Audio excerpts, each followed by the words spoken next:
un nombre que estuvo presente en los momentos más cruciales de la vida de Jesús, su ministerio, su crucifixión, su resurrección. Y sin embargo, durante casi 2000 años, ese nombre fue deliberadamente silenciado, distorsionado, convertido en símbolo de pecado y redención, cuando quizás representaba algo completamente diferente: María Magdalena.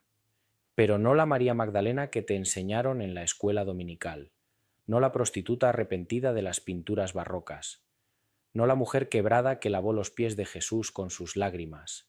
Esa imagen, hermosa y conmovedora como pueda ser, probablemente sea una de las mayores manipulaciones históricas jamás perpetradas por una institución religiosa. Porque cuando examinas los textos originales, cuando analizas los evangelios apócrifos descubiertos en Nag Hammadi en 1945, cuando estudias el trabajo de investigadores como J. Benítez y otros que se atrevieron a cuestionar la narrativa oficial, descubres algo que cambia todo.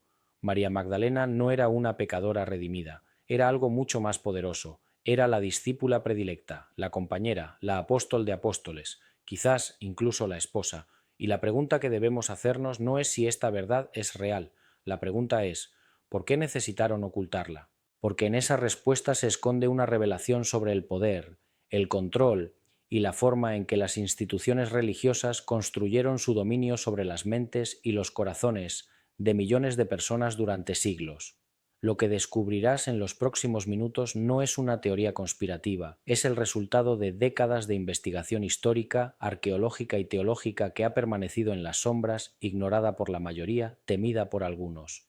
Y todo comienza con una simple observación que casi nadie se detiene a notar. En los 4 evangelios canónicos, María Magdalena es la única persona, aparte de la Madre de Jesús, que aparece en todos los relatos de la crucifixión. Ella estuvo ahí cuando todos los demás huyeron. Ella fue la primera testigo de la resurrección, y ella fue la encargada de llevar la noticia más importante de toda la historia cristiana a los apóstoles. ¿Por qué entonces fue reducida a una nota al pie en la historia oficial del cristianismo? Diciembre de 1945. Cerca del pueblo de Nag Hammadi, en el Alto Egipto, un campesino llamado Muhammad Ali al-Saman estaba buscando fertilizante natural cerca de un acantilado rocoso. Su azada golpeó algo duro. Era una jarra de cerámica sellada, de casi 1 metro de altura. Al principio dudó en abrirla. Las leyendas locales hablaban de genios atrapados en vasijas antiguas, pero la curiosidad, o quizás la necesidad, lo impulsó a romperla. Dentro no había ningún genio. Había algo mucho más peligroso para los poderes establecidos: 13 códices de papiro encuadernados en cuero, conteniendo 52 textos cristianos primitivos que habían sido escondidos deliberadamente hace más de 1600 años. Entre esos textos estaba el Evangelio de María Magdalena, el Evangelio de Felipe, el Evangelio de Tomás, documentos que presentaban una versión del cristianismo primitivo radicalmente diferente de la que conocemos, y en el centro de muchos de esos textos una figura prominente, María Magdalena. Pero aquí viene el primer detalle que casi nadie nota. Estos textos no fueron escondidos por enemigos del cristianismo, fueron ocultados por cristianos, monjes coptos que, alrededor del año 367 d.C., cuando el obispo Atanasio de Alejandría ordenó la destrucción de todos los evangelios heréticos, decidieron preservar este conocimiento enterrándolo en el desierto en lugar de destruirlo. ¿Qué contenían estos textos que era tan peligroso como para ordenar su aniquilación total? En el Evangelio de María, descubierto décadas antes en Egipto, pero que forma parte de esta tradición textual, encontramos un pasaje extraordinario. Después de la resurrección, María Magdalena comparte con los discípulos una visión privada que Jesús le reveló. Pedro, molesto, pregunta: ¿de verdad habló el Maestro con una mujer en secreto sin que nosotros lo supiéramos? ¿Tenemos que cambiar nuestras costumbres y escuchar todos a esta mujer? ¿Acaso la prefirió a nosotros? La respuesta de Leví es reveladora. Pedro, siempre has sido impulsivo. Ahora te veo ejercitándote contra la mujer como si fuera un adversario. Si el Salvador la hizo digna, ¿quién eres tú para rechazarla? Bien cierto es que el Salvador la conoce perfectamente, por eso la amó más que a nosotros. Lee esas palabras de nuevo. La amó más que a nosotros. Este no es un texto marginal escrito por un lunático en una cueva. Es parte de una tradición cristiana primitiva tan válida como los evangelios que terminaron en tu Biblia. La diferencia es que estos textos fueron sistemáticamente excluidos, prohibidos, quemados, y la imagen de María Magdalena que contenían fue reemplazada por otra completamente diferente. Pero antes de que podamos entender cómo sucedió esa transformación, necesitamos retroceder aún más en el tiempo. Necesitamos ir al siglo I, a Galilea, a Judea, a los caminos polvorientos donde un maestro judío llamado Yeshua caminaba con sus seguidores. Y necesitamos preguntarnos, ¿quién era realmente María Magdalena en ese contexto histórico? Porque aquí hay algo que la mayoría de las personas no sabe. El apellido Magdalena no es un apellido, es un lugar de origen. María era de Magdala, una próspera ciudad pesquera en la costa occidental del mar de Galilea. Y Magdala no era cualquier pueblo, era un centro comercial importante, conocido por su industria de salazón de pescado y por ser habitado por familias adineradas. En otras palabras, María Magdalena no era una mendiga, no era una marginada social, era, con toda probabilidad, una mujer de recursos económicos significativos, y eso explica algo crucial que los evangelios mencionan pero que rara vez se destaca. María Magdalena, junto con otras mujeres, financiaba el ministerio de Jesús con sus propios recursos. Lucas 8:13 lo dice claramente. Le acompañaban los 12 y algunas mujeres que habían sido curadas de espíritus malignos y enfermedades, María, llamada Magdalena, Juana, Susana y otras muchas que le servían con sus bienes. Esta no es la imagen de una prostituta arrepentida siguiendo humildemente al maestro, es la imagen de una mujer independiente, educada, con recursos propios, que tomó la decisión consciente de financiar y participar activamente en un movimiento religioso revolucionario. Pero entonces, ¿de dónde salió la imagen de María Magdalena como prostituta? El año 591 después de Cristo. El Papa Gregorio Magno sube al púlpito en Roma y pronuncia un sermón que cambiará para siempre la percepción de María Magdalena en la conciencia colectiva occidental. En ese sermón, Gregorio hace algo extraordinario. Fusiona a tres mujeres diferentes mencionadas en los evangelios en una sola persona. Toma a María Magdalena, mencionada en Lucas 8 como una mujer de la que Jesús expulsó 7 demonios. Luego, toma a la mujer sin nombre que ungió los pies de Jesús en la casa de Simón el fariseo en Lucas 7, identificada como una pecadora de la ciudad. Y finalmente añade a María de Betania, hermana de Lázaro, que también ungió a Jesús en el Evangelio de Juan, y declara: son la misma persona. Aquella que Lucas llama pecadora, dice Gregorio, que Juan llama María, creemos que es la María de la cual Marcos dice que fueron expulsados 7 demonios. Con esas palabras, María Magdalena quedó definida para los siguientes 1400 años como una prostituta arrepentida.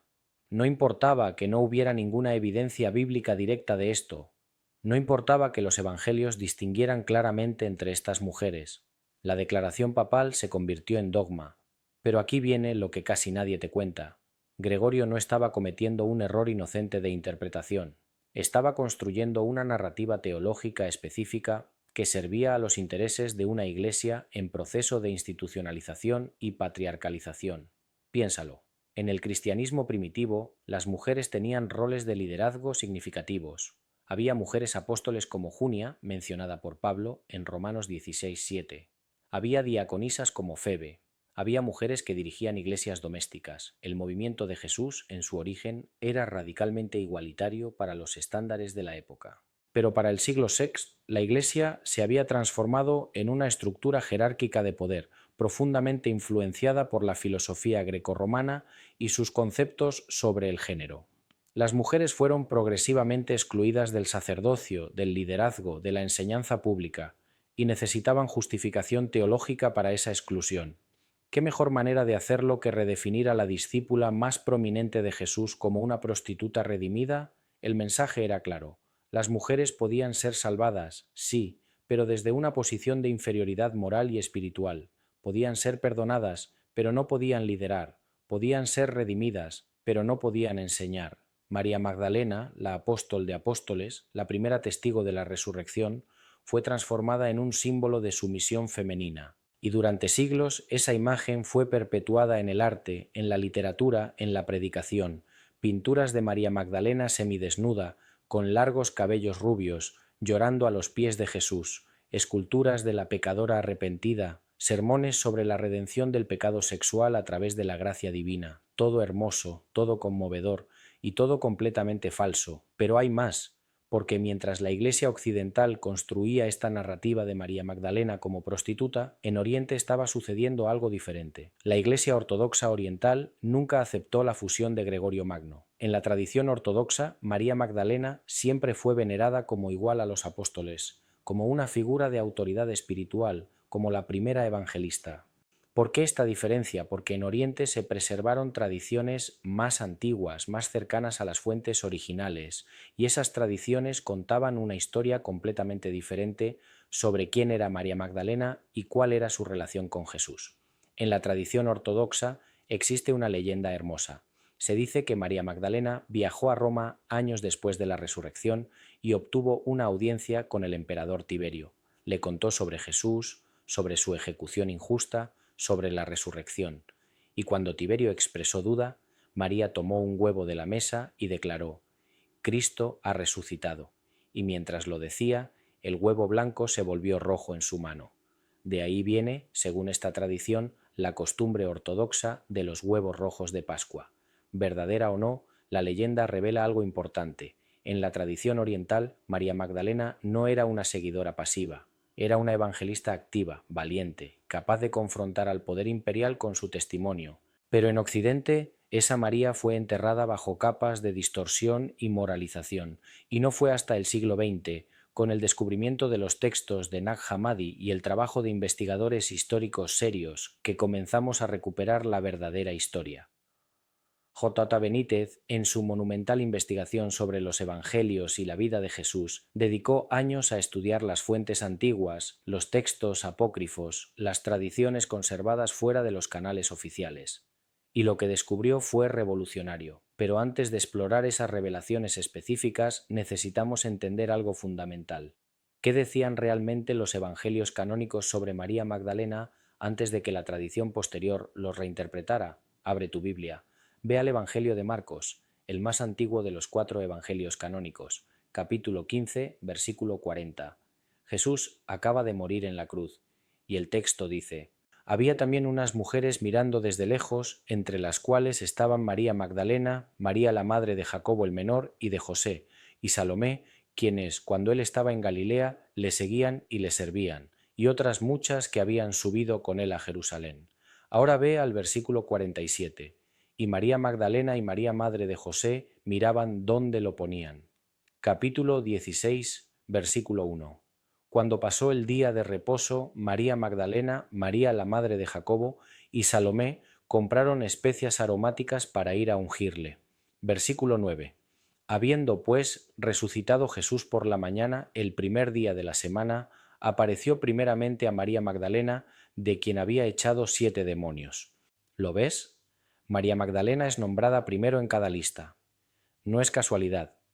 En el mundo antiguo, el orden en las listas indicaba importancia y jerarquía.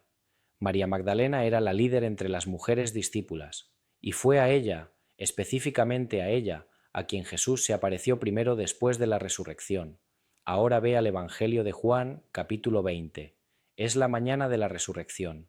María Magdalena va sola al sepulcro. En Juan no van las otras mujeres. Encuentra la piedra removida, corre a avisar a Pedro y al discípulo amado.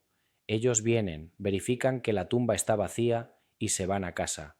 Pero María se queda, llora junto al sepulcro, y entonces sucede algo extraordinario. Versículo 14. Cuando había dicho esto, se volvió y vio a Jesús que estaba allí, mas no sabía que era Jesús. Jesús le pregunta por qué llora. Ella, pensando que es el jardinero, le pide que le diga dónde ha puesto el cuerpo. Y entonces, versículo 16, Jesús le dijo: María. Volviéndose ella le dijo: Raboni, que quiere decir maestro. Hay algo profundamente íntimo en este momento. Jesús no hace un gran anuncio. No hay ángeles con trompetas. Simplemente dice su nombre: María. Y ella lo reconoce inmediatamente, no por su apariencia, sino por la forma en que pronuncia su nombre. Es el encuentro más personal e íntimo de toda la narrativa de la resurrección, y sucede entre Jesús y María Magdalena a solas, en la penumbra del amanecer. ¿Te has detenido alguna vez a reflexionar sobre lo que eso significa? En la cultura judía del siglo I, los hombres y las mujeres que no eran familia no se quedaban a solas. Los maestros rabínicos no hablaban públicamente con mujeres que no fueran sus esposas o parientes cercanas. El Talmud contenía dichos como: quien habla mucho con las mujeres trae el mal sobre sí mismo. Y sin embargo, aquí está Jesús, resucitado, eligiendo aparecer primero a una mujer, quedarse a solas con ella, tener un momento de intimidad emocional profunda antes de aparecer a cualquiera de sus discípulos varones. ¿Por qué? La teología tradicional te dirá: porque María Magdalena representaba a los pecadores redimidos, y Jesús quería mostrar que su gracia alcanzaba a todos. Hermosa respuesta. Pero no explica la especificidad del momento, la intimidad, el hecho de que Jesús la escogiera deliberadamente a ella para ser la primera testigo y la primera mensajera. Hay otra explicación, una que los textos apócrifos sugieren claramente y que cada vez más historiadores consideran plausible. María Magdalena no era simplemente una discípula, era la discípula más cercana a Jesús, su compañera, posiblemente su esposa. Espera, no cierres tu mente todavía. No estoy hablando de teorías conspirativas ni de novelas de Dan Brown. Estoy hablando de análisis histórico serio basado en textos antiguos y contexto cultural.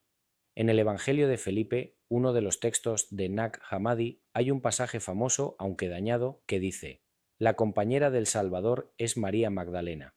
El Salvador la amaba más que a todos los discípulos y solía besarla frecuentemente en la laguna en el texto.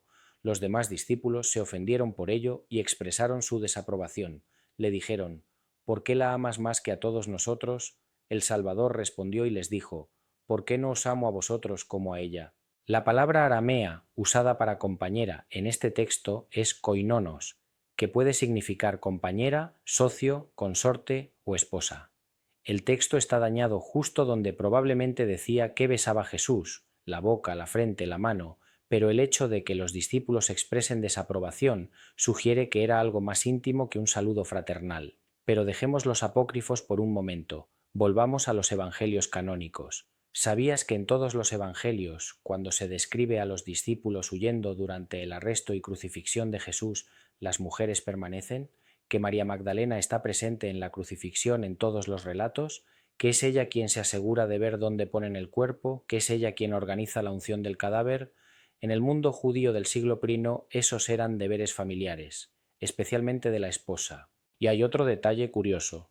En los evangelios sinópticos, Mateo, Marcos y Lucas, cuando se menciona a las mujeres que siguen a Jesús, se las identifica frecuentemente por su relación con hombres: María, madre de Jacobo y José; Salomé, madre de los hijos de Zebedeo, etc. Pero María Magdalena siempre es identificada solo por su lugar de origen: Magdalena de Magdala. Nunca se menciona un padre, un hermano, un marido. ¿Por qué? Porque si su relación primaria era con Jesús mismo, nombrar a otro hombre habría sido confuso o inapropiado. Ahora bien, sé que esto puede resultar chocante para muchos. La idea de un Jesús casado contradice siglos de enseñanza sobre su celibato, pero aquí está el dato histórico que casi nadie menciona. En el judaísmo del siglo I, lo extraño no habría sido que un rabino estuviera casado. Lo extraordinariamente extraño habría sido que no lo estuviera. El matrimonio era considerado un mandamiento divino. Los rabinos enseñaban que un hombre no casado no era un hombre completo.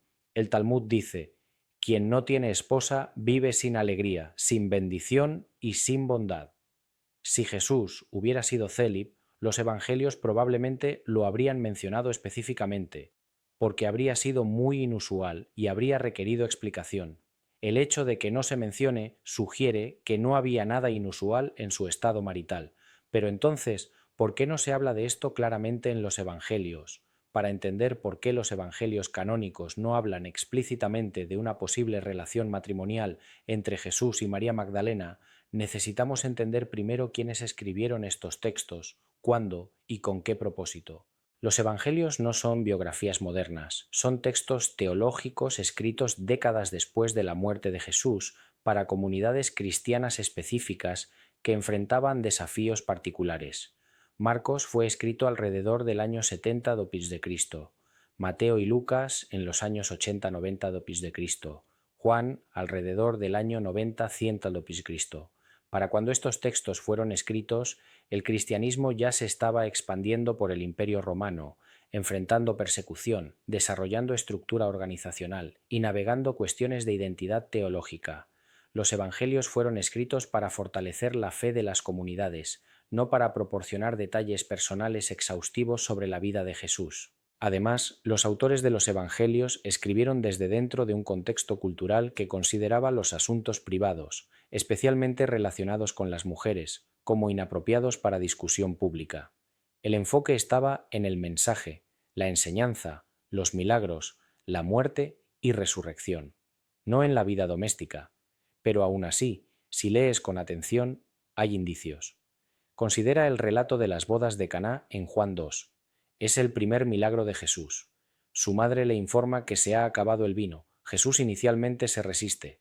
¿Qué tiene que ver eso conmigo? Todavía no ha llegado mi hora, pero luego convierte el agua en vino de todas formas. Ahora piénsalo. ¿Por qué Jesús y su madre están en esta boda? ¿Por qué María se preocupa tanto por el problema del vino como para dar instrucciones a los sirvientes? Muchos estudiosos han sugerido que no eran simplemente invitados, sino familia del novio o la novia. María actúa como alguien con responsabilidad en el evento. Hay una antigua tradición que identifica esa boda como la propia boda de Jesús. ¿Es demostrable? No. ¿Es posible? Absolutamente. Y luego está la escena de la unción en Betania, narrada en los 4 evangelios, aunque con variaciones. Una mujer unge a Jesús con perfume muy caro. En el Evangelio de Juan, esta mujer es identificada como María de Betania. En Marcos y Mateo es una mujer sin nombre. En Lucas es una pecadora. El acto de ungir era profundamente simbólico. Los reyes eran ungidos, los sacerdotes eran ungidos. El Mesías literalmente significa el ungido, pero también en el contexto judío las novias preparaban a sus novios con aceites perfumados antes del matrimonio. Y aquí viene un detalle que casi nadie menciona. Cuando los discípulos se quejan del desperdicio del perfume caro, Jesús responde: «Déjenla, ella ha guardado esto para el día de mi sepultura». Juan 12:7. ¿Ha guardado esto? Eso implica preparación, planificación, una relación lo suficientemente cercana como para que la mujer anticipara la necesidad. No es el acto impulsivo de una pecadora arrepentida, es el acto deliberado de alguien con un rol específico en la vida de Jesús. Pero aquí es donde la investigación de J. J. Benítez y otros se vuelve realmente fascinante. Benítez dedicó años a rastrear las tradiciones que no entraron en el canon oficial. Viajó a Francia, donde existe una tradición muy antigua de que María Magdalena llegó después de la resurrección, específicamente a la región de Provenza. Según estas tradiciones francesas, María Magdalena no llegó sola, llegó con otros miembros de la familia de Jesús. Algunas versiones dicen que llevaba consigo a una hija llamada Sara. Existe hasta el día de hoy una veneración a Santa Sara la Negra en la ciudad de Saintes-Maries-de-la-Mer, en el sur de Francia, asociada con María Magdalena. ¿Leyenda? ¿Historia? Es difícil saberlo con certeza. Pero lo que es indiscutible es que en Francia medieval existía una veneración extraordinaria a María Magdalena, no como prostituta, sino como portadora de un linaje sagrado. La supuesta tumba de María Magdalena en Saint-Maximin-la-Sainte-Baume se convirtió en uno de los sitios de peregrinación más importantes de la cristiandad medieval. Y esto nos lleva a una de las revelaciones más perturbadoras, la posibilidad de que la supresión de la verdadera identidad de María Magdalena no fuera solo sobre género y poder eclesiástico, sino sobre linaje. Si María Magdalena fue la esposa de Jesús, si tuvo hijos, eso significaría que existe un linaje físico descendiente de Jesús. Y eso habría sido enormemente problemático para una iglesia que basaba su autoridad en la sucesión apostólica espiritual a través de Pedro, no en ningún linaje sanguíneo a través de Jesús. De hecho, algunos de los textos gnósticos preservados en Nag Hammadi sugieren que había conflicto entre Pedro y María Magdalena por la autoridad. En el Evangelio de María, Pedro pregunta explícitamente si deben seguir a una mujer.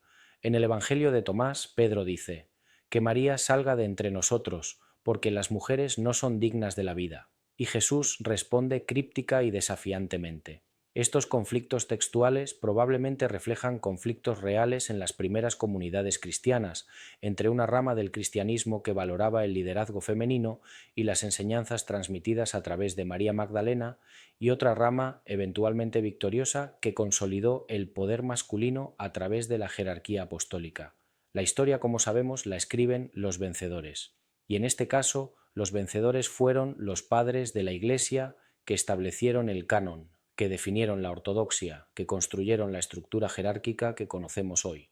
Pero la verdad, como dice el dicho, siempre deja huellas, y esas huellas están ahí, en los evangelios canónicos, en los apócrifos, en las tradiciones preservadas en los márgenes, en el arte, en las leyendas locales, esperando a ser descubiertas por aquellos que tienen ojos para ver.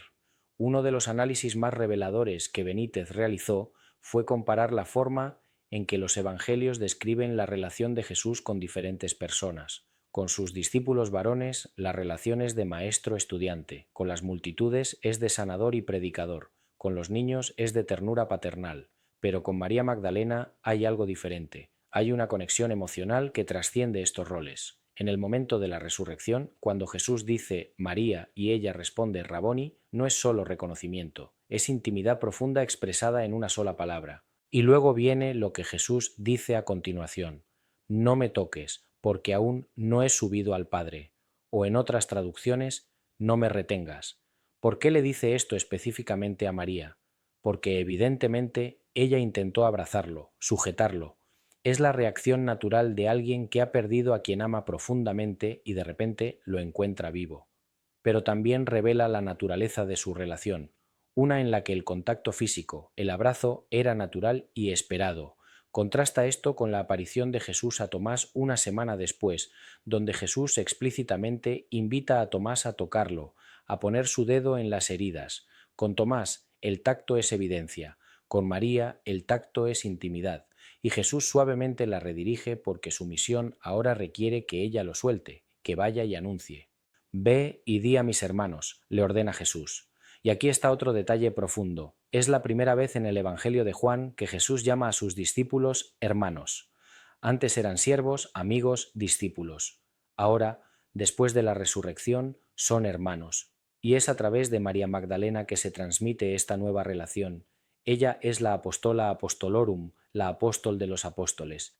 No es un título honorífico vacío, es el reconocimiento de que ella fue la primera comisionada a llevar el mensaje más importante de la historia cristiana, y sin embargo, durante 2000 años, su rol fue minimizado, distorsionado, casi borrado.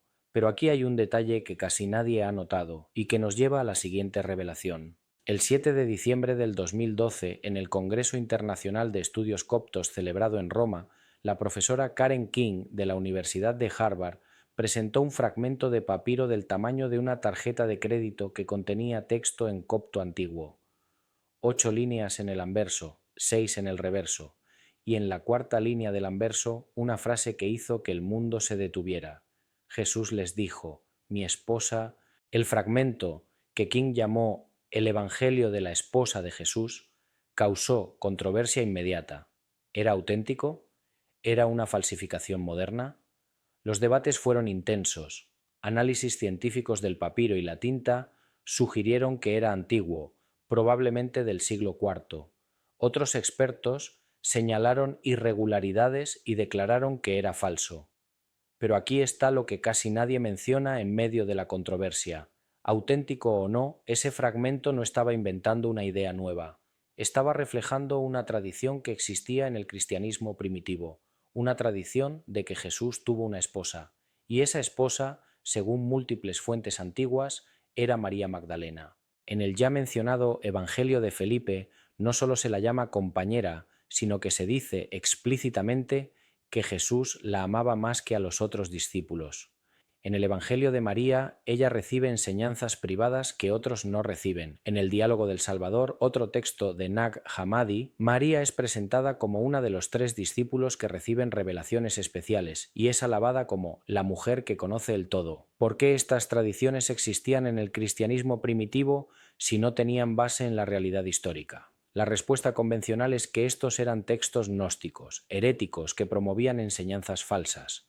Pero esa es una simplificación. El gnosticismo cristiano no era un bloque monolítico de ideas locas, era un conjunto diverso de interpretaciones del mensaje de Jesús que enfatizaban el conocimiento directo, gnosis, sobre la fe ciega, que a menudo valoraban lo femenino de maneras que el cristianismo ortodoxo no lo hacía. Y crucialmente, muchos de estos textos preservaban tradiciones muy antiguas, contemporáneas o incluso anteriores a algunos de los evangelios canónicos. El Evangelio de Tomás, por ejemplo, consiste principalmente en dichos de Jesús sin narrativa.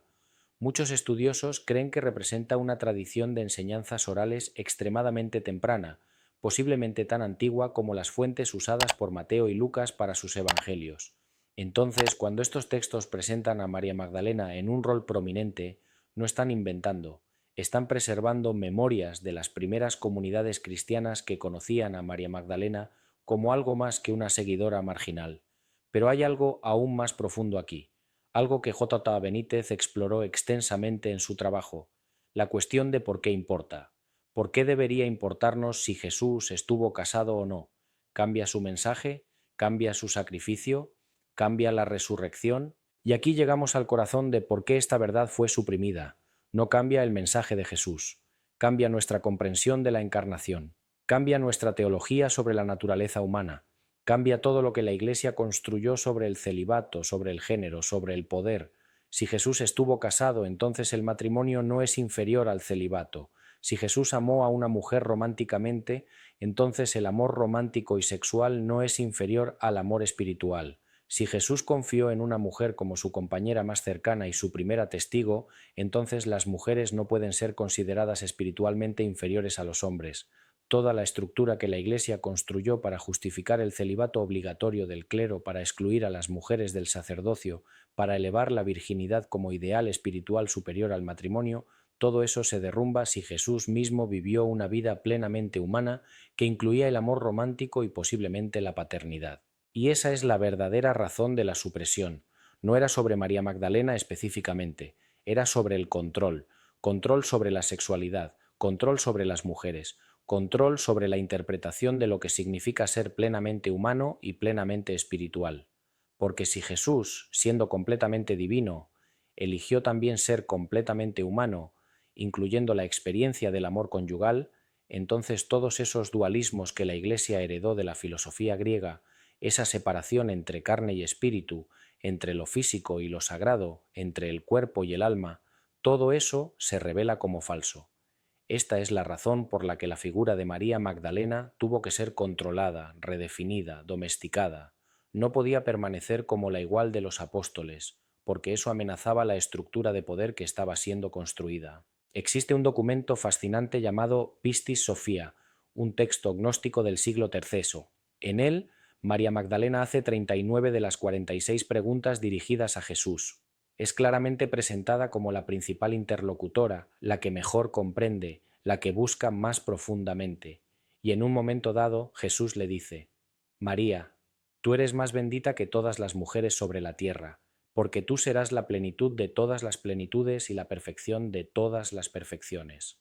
Estas no son las palabras dirigidas a una prostituta arrepentida, son las palabras dirigidas a una maestra, a una líder espiritual, a alguien que portaba un conocimiento y una autoridad extraordinarios.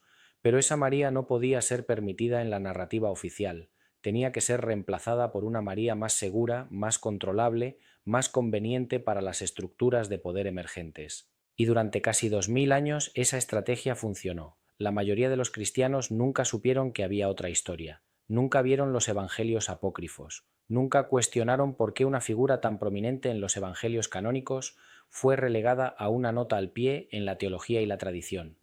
Pero ahora, en nuestro tiempo, las verdades enterradas están saliendo a la luz. Los textos escondidos han sido encontrados. Los estudiosos están haciendo las preguntas difíciles, y cada vez más personas están despertando a la realización de que la historia que nos contaron está incompleta. María Magdalena no fue una prostituta, fue una líder, fue una discípula amada, fue posiblemente la compañera de Jesús, y fue definitivamente la primera testigo de la resurrección, la primera evangelista, la apóstol de los apóstoles. Y cuando recuperamos su verdadera historia, no estamos atacando la fe, estamos profundizándola, Estamos recuperando una dimensión del mensaje de Jesús que fue perdida, la plena humanidad de Dios encarnado y la plena dignidad de cada persona, sin importar su género, llamada a participar en la obra divina. Pero esto nos lleva a una pregunta urgente. Si María Magdalena fue quien los textos antiguos sugieren que fue, si su historia fue deliberadamente suprimida y distorsionada, ¿qué significa eso para nosotros hoy, en el siglo XXI? No es una pregunta meramente histórica, es una pregunta profundamente personal y colectiva, porque la historia de María Magdalena no es sólo sobre una mujer del siglo I, es sobre todas las voces que han sido silenciadas, es sobre todas las verdades que han sido enterradas porque eran inconvenientes para el poder, es sobre todas las personas que han sido definidas por otros en lugar de ser conocidas por quienes realmente son. Durante 2000 años, innumerables mujeres han crecido en tradiciones cristianas donde se les enseñó que su máximo ejemplo femenino era o bien una virgen perpetua, María, la madre de Jesús, o bien una prostituta arrepentida, la falsa María Magdalena. Virgen o prostituta, madre asexuada o pecadora sexual. ¿Dónde estaba el espacio para las mujeres reales, complejas, completas?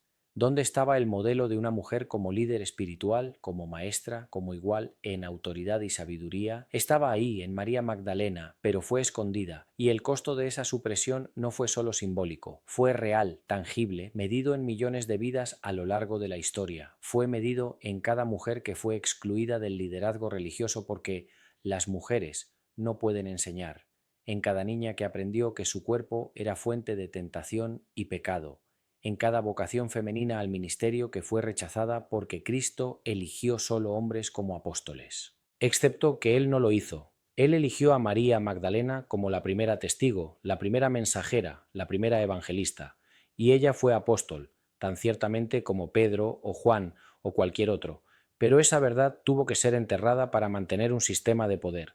Y aquí está lo perturbador. Ese sistema todavía existe. En muchas denominaciones cristianas, las mujeres todavía son excluidas del liderazgo más alto. Todavía se usan textos bíblicos interpretados selectivamente para justificar la subordinación femenina. Todavía se enseña que hay algo espiritualmente inferior en ser mujer. La recuperación de la verdadera María Magdalena no es, por lo tanto, un ejercicio académico nostálgico, es un acto profundamente subversivo en el presente. Es decirle a cada mujer que ha sido silenciada, tu voz importa. Es decirle a cada persona que ha sido definida por otros, tú tienes el derecho de ser conocida por tu verdad. Es decirle a cada estructura de poder que se sostiene sobre mentiras, tus cimientos están agrietados. Pero hay algo aún más profundo aquí. La historia de María Magdalena nos invita a preguntarnos, ¿qué otras verdades hemos aceptado sin cuestionar? ¿Qué otras narrativas oficiales están incompletas o distorsionadas? ¿Qué más nos han enseñado que necesita ser examinado críticamente? Esto no es invitación al escepticismo cínico que rechaza toda verdad. Es invitación a la humildad intelectual y espiritual que reconoce que nuestra comprensión siempre es parcial, siempre está mediada por el poder y la perspectiva, siempre necesita ser refinada por la búsqueda honesta. Las instituciones religiosas, como todas las instituciones humanas, son simultáneamente portadoras de verdad y constructoras de poder. Preservan sabiduría antigua y la distorsionan para propósitos presentes. Conectan a las personas con lo divino y controlan el acceso a lo divino. Y la historia de María Magdalena nos muestra cómo funciona esa dinámica. Nos muestra cómo una verdad inconveniente puede ser suavemente transformada, generación tras generación, hasta que la mayoría ni siquiera sabe que algo se perdió. Pero también nos muestra algo esperanzador, que la verdad es resistente, que incluso cuando es enterrada en el desierto de Egipto durante 1500 años, puede ser redescubierta, que incluso cuando es distorsionada casi más allá del reconocimiento, las huellas permanecen en los textos, esperando ser leídas con nuevos ojos. Entonces, ¿qué hacemos con esta información? Algunos dirán, esto socava mi fe. Si la Iglesia mintió sobre María Magdalena, ¿qué más es mentira? Otros dirán, esto enriquece mi fe.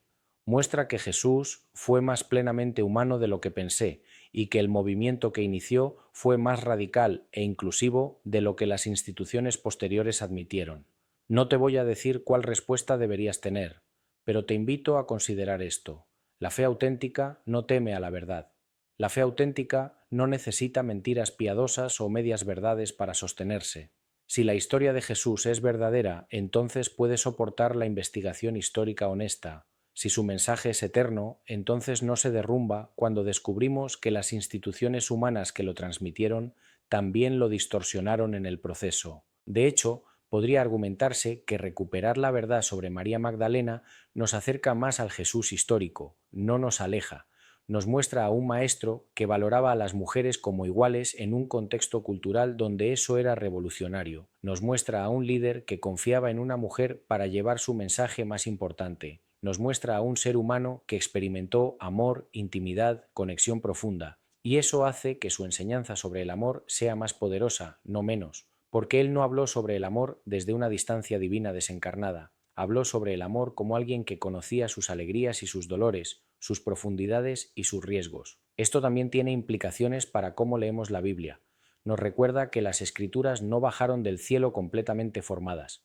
Fueron escritas por personas en contextos específicos, compiladas por comités que tomaron decisiones sobre qué incluir y qué excluir, interpretadas por tradiciones que tenían sus propias agendas. Eso no hace que la Biblia sea menos valiosa, pero significa que necesitamos leerla con sabiduría, con contexto, con disposición a hacer preguntas difíciles. Necesitamos preguntarnos, ¿quién escribió este texto? ¿Para quién? ¿Qué estaba pasando en su comunidad? ¿Qué preguntas estaban respondiendo? ¿Y qué pudo haber sido dejado fuera o suavizado? Cuando leemos los Evangelios con estas preguntas, la figura de María Magdalena emerge de las sombras. La vemos en cada mención, no como un personaje secundario, sino como una figura central cuya importancia plena fue deliberadamente minimizada en la edición y transmisión de los textos. Y empezamos a ver lo que las primeras comunidades cristianas sabían, que María Magdalena no fue solo una seguidora, fue una líder, una maestra, una testigo clave, posiblemente la compañera más cercana de Jesús. Ese conocimiento nos invita a reconsiderar todo, pero más allá de las implicaciones históricas e institucionales, la historia de María Magdalena nos habla a nivel profundamente personal. Nos habla sobre identidad, sobre ser vistos, sobre la diferencia entre cómo otros nos definen y quiénes realmente somos. María Magdalena fue definida durante siglos como prostituta. Esa definición se convirtió en su identidad pública, repetida en millones de sermones, pintada en miles de obras de arte, asumida por incontables creyentes como verdad establecida. Pero no era verdad, era una construcción, una narrativa impuesta sobre ella por otros para sus propios propósitos. ¿Te has sentido alguna vez definido por otros de maneras que no corresponden con quién realmente eres? ¿Has sido etiquetado, categorizado, malinterpretado? ¿Has sentido la frustración de ser conocido por una versión distorsionada de ti mismo mientras tu verdadero ser permanece invisible? Esa es la experiencia de María Magdalena a lo largo de la historia, y es la experiencia de innumerables personas que son reducidas a estereotipos, a etiquetas, a historias que otros cuentan sobre ellas. La recuperación de la verdadera María Magdalena es una invitación a resistir esas definiciones falsas en nuestras propias vidas. Es una invitación a buscar y decir la verdad sobre quiénes somos, incluso cuando esa verdad es inconveniente para otros. Es también una invitación a ver a los demás con ojos nuevos, a preguntarnos, ¿qué historias he aceptado sin cuestionar sobre otras personas? ¿A quién he definido basándome en rumores, reputación o etiquetas sociales en lugar de conocimiento real? Porque si María Magdalena pudo ser tan radicalmente malinterpretada durante 2000 años por millones de personas, entonces ciertamente nosotros también podemos estar malinterpretando a las personas a nuestro alrededor. Hay otra dimensión personal profunda aquí. María Magdalena fue la primera testigo de la resurrección. Ella vio a Jesús en el jardín y lo reconoció cuando él pronunció su nombre. Hay algo profundamente hermoso en ese momento. Jesús resucitado pudo haber aparecido primero a las autoridades de Jerusalén para validar su identidad, pudo haber aparecido al Sanedrín para vindicarse, pudo haber aparecido a Pilatos o a Herodes para demostrar su poder. En cambio, apareció a María, en privado, en la penumbra del amanecer, y se reveló a sí mismo no con una declaración grandiosa, sino simplemente diciendo su nombre, María, y ella respondió, Raboni, maestro, pero más que maestro, el término conlleva intimidad, cercanía, relación personal profunda. ¿Qué nos dice esto sobre la naturaleza de lo divino y cómo se revela? Nos dice que Dios se encuentra en lo personal, no solo en lo público, en lo íntimo, no solo en lo institucional, en el momento tranquilo del reconocimiento entre dos personas que se conocen profundamente, no solo en las grandes manifestaciones de poder. María Magdalena no necesitó pruebas, no necesitó que Jesús mostrara sus heridas o comiera pescado para demostrar que era físicamente real. Escuchó su nombre pronunciado con amor y supo. Ese es el tipo de conocimiento que trasciende la evidencia. Es el conocimiento del corazón, de la conexión profunda, del reconocimiento mutuo, y nos invita a considerar dónde en tu vida has experimentado ese tipo de reconocimiento, cuándo has sido conocido verdaderamente, visto completamente, llamado por tu nombre en una forma que despertó algo profundo en tu alma. Esos momentos son sacramentales, son ventanas a lo divino, son lo que los místicos de todas las tradiciones describen como encuentro directo con lo sagrado, y la historia de María Magdalena nos dice que esos encuentros no están reservados para los dignos o los puros, según las definiciones institucionales. Están disponibles para aquellos que buscan sinceramente, que aman profundamente, que permanecen presentes incluso en la oscuridad y la pérdida. María Magdalena se quedó junto al sepulcro vacío cuando otros se fueron a casa. Lloró cuando parecía que todo estaba perdido. Se quedó en la pregunta, en el misterio, en el no saber. Y fue precisamente ahí, en ese espacio de vulnerabilidad y presencia, donde se le reveló la verdad más grande. Hay una enseñanza espiritual profunda en esto. A menudo pensamos que necesitamos tener todas las respuestas, todas las certezas, toda la fe correcta antes de que lo divino se nos revele. Pero María Magdalena nos muestra algo diferente. Ella no entendía lo que estaba pasando. Pensó que Jesús era el jardinero. Estaba confundida, desconsolada, buscando un cuerpo muerto porque no podía imaginar la resurrección. Y fue precisamente en ese estado de no saber, de búsqueda honesta en medio de la confusión, que Jesús se le apareció. Esto nos invita a reconsiderar nuestras propias dudas y confusiones espirituales. Quizás no son obstáculos para el encuentro con lo divino, quizás son el terreno mismo donde ese encuentro sucede. María Magdalena también nos enseña sobre la misión que surge del encuentro místico. Jesús le dice: «Ve y di a mis hermanos que he resucitado». Ella no puede quedarse en el jardín, aferrándose a la experiencia. Debe ir y compartir lo que ha visto. La espiritualidad auténtica siempre tiene esta dimensión. No es solo experiencia personal privada, es experiencia que nos transforma y nos envía de vuelta al mundo con un mensaje, con una verdad que debe ser compartida. Y a menudo, como María Magdalena descubrió, ese mensaje no será fácilmente recibido. Cuando ella fue a los discípulos y les dijo: «He visto al Señor», inicialmente no le creyeron. Lucas 24:11 dice que a ellos les parecían locura las palabras de ellas y no las creían. El testimonio de María fue rechazado, al menos al principio, porque venía de una mujer. Eventualmente, cuando Jesús apareció a los demás, su testimonio fue vindicado. Pero ella tuvo que soportar ese periodo de no ser creída, de ser descartada, de que su experiencia más profunda fuera considerada locura. ¿Cuántas veces en tu propia vida espiritual has tenido experiencias, intuiciones, conocimientos que otros descartaron? ¿Cuántas veces has sido tentado a dudar de tu propia experiencia porque no encajaba con lo que las autoridades o la mayoría decían que era posible? María Magdalena nos invita a confiar en nuestro propio encuentro con lo divino, incluso cuando otros lo cuestionen, no con arrogancia, sino con la humilde confianza de quien sabe lo que ha visto, lo que ha experimentado, lo que ha conocido directamente. Y su historia también nos invita a ser mejores receptores de los testimonios de otros. Cuando alguien comparte su experiencia espiritual, su verdad, su encuentro con lo sagrado, ¿lo recibimos con apertura o lo descartamos porque no encaja con nuestras categorías, porque viene de alguien que no consideramos autoridad, porque desafía nuestras suposiciones? Los discípulos varones inicialmente rechazaron el testimonio de María. Tuvieron que ser corregidos por la realidad cuando Jesús apareció y confirmó lo que ella había dicho. ¿Cuántas verdades hemos rechazado que después resultaron ser ciertas?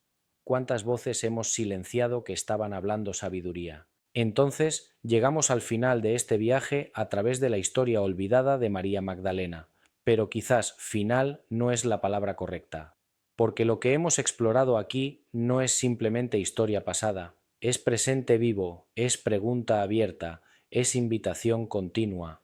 La verdad sobre María Magdalena nunca fue completamente perdida, estuvo preservada en fragmentos, en textos enterrados que esperaban ser descubiertos, en tradiciones locales que continuaron venerándola de formas que la narrativa oficial no reconocía, en el testimonio de los propios evangelios canónicos que, a pesar de todos los intentos de minimizar su importancia, no pudieron borrarla completamente. Y ahora, en nuestro tiempo, esa verdad está emergiendo con nueva claridad.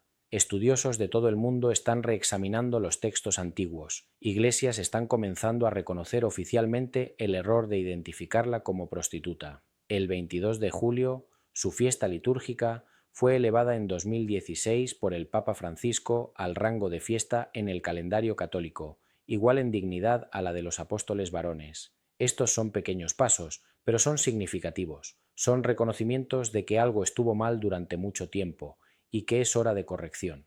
Pero la pregunta más profunda permanece: ¿por qué importa esto ahora?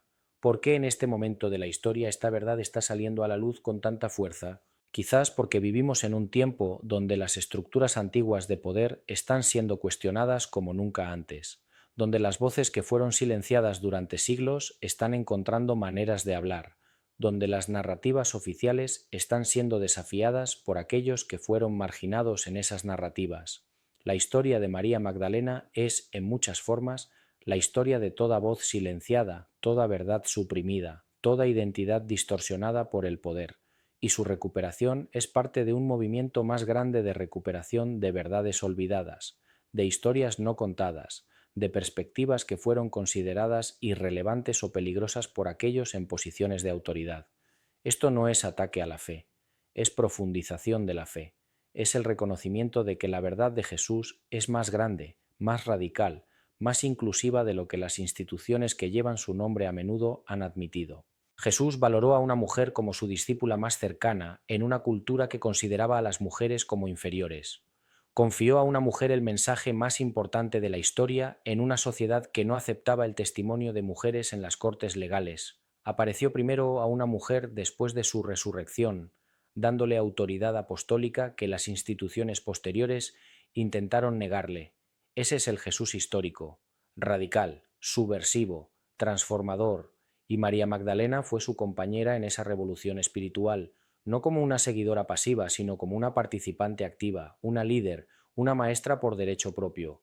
Recuperar su historia es recuperar parte del mensaje original del cristianismo que se perdió cuando el movimiento se institucionalizó y se acomodó a las estructuras de poder existentes. Es recordar que el reino que Jesús proclamó era uno donde los últimos serían primeros, donde los marginados serían centrados, donde las categorías convencionales de valor y dignidad serían revolucionadas.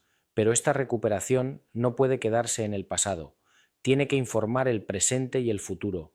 Si María Magdalena merece ser reconocida como la apóstol de apóstoles, entonces las mujeres de hoy merecen plena participación en todos los niveles de liderazgo religioso, no como concesión, sino como derecho basado en dignidad igual y llamado divino.